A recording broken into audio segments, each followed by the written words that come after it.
First ang gagawin nyo pag punta na kayo sa Windows, pag open nyo ng PC, right click yung Windows sa gilid sa start, right click yung start, then device manager, then display adapter, then update, then browse my computer drivers, then let me pick available drivers computer. Yan, tapos next nyo lang.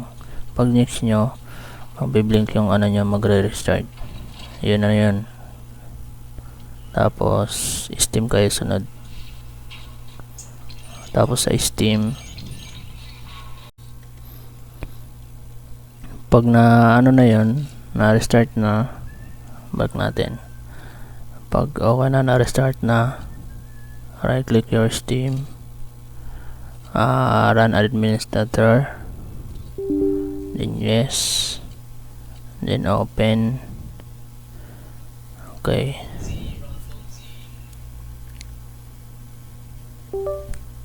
pagdating naman dito sa settings, dapat ito yung gagayahin nyo. Settings ng Call of Duty.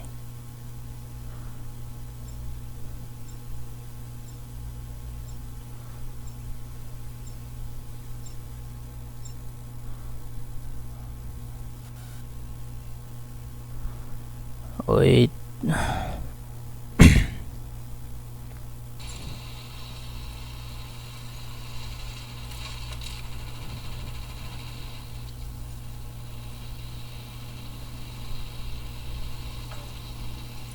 Ayan, pagpasok nyo dito, next lang.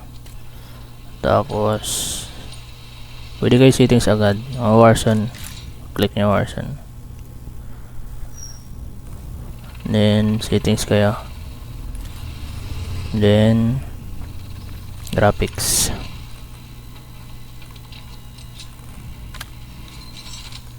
yan. Pagdating sa graphics, display quality kayo. Pagdating sa quality, here important VRAM, here VRAM pinakamababa 50, lowest, para iwas crash. Then Oliver shading. Tapos next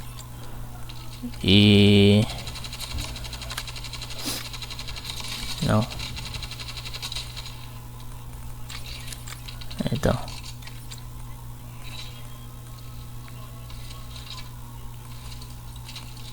low. Yan yung settings ko, puro low.